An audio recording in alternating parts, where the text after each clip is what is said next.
Let's make a fried squash blossom with boudin and smoked mozzarella. Global cooking at its best. So we're gonna heat our pan, then we're gonna add our oil. You'll see that oil kind of ripple across. That's good. In most Cajun, Creole, Louisiana cooking, we call it our holy trinity. So onions, bell peppers, and celery. Salt, a little pepper, Creole seasoning. I'm gonna add in fresh garlic, has a completely different flavor. So I'm gonna turn this off and I'm gonna let this cool just slightly. I've taken some gizzards and some chicken livers, cook about an hour. I want those gizzards to be really, really tender. I'm gonna chop up a few herbs. Dill is one of my all-time favorites. Parsley is a great freshener. If you notice, I'm not worried about those little bit of stems right there. I'm gonna roll that on up and just chop it up in. I like it pretty herby. I'm gonna add in my mixture and I wanna cook it till it's soft. This rice is jasmine rice that has already been cooked.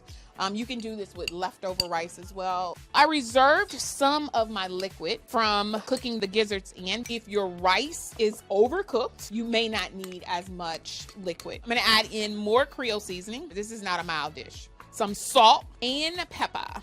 And this is the smoked mozzarella. So we'll take about half of that. Boudin. There is plenty of mozzarella. So now we're gonna stuff the squash blossoms. All squashes create a flower. And this is pretty cool because everything's edible.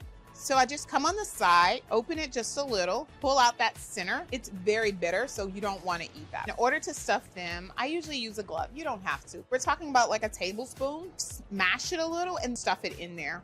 Wrap the blossom, and then I just twirl them a little bit, and then you have the squash blossom. Okay, let's make the batter. It's more in the style of like a tempura, so it's gonna be light, it's gonna be crisp. So I'm using AP flour and cornstarch. Creole seasoning to add a lot of different flavors, baking powder, and that's gonna help it stay crispy. Add in salt. I'm also using seltzer or sparkling water, anything with carbonation, and that's gonna activate the flour. When you're working with cornstarch, it often comes together really quickly. Have to keep stirring. And vodka. Everything in this batter, we want the liquid to be cold, and what that's gonna do is create these bubbles that makes it super crispy.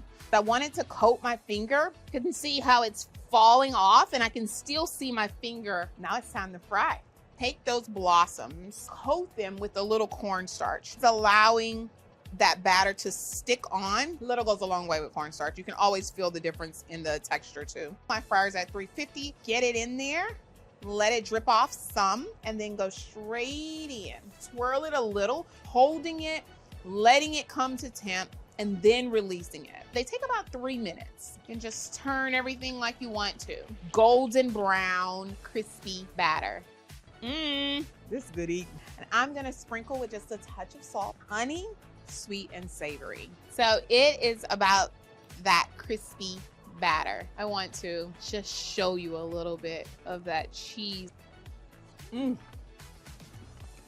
me while I have a moment. It's so good. I mean, this is what it's about.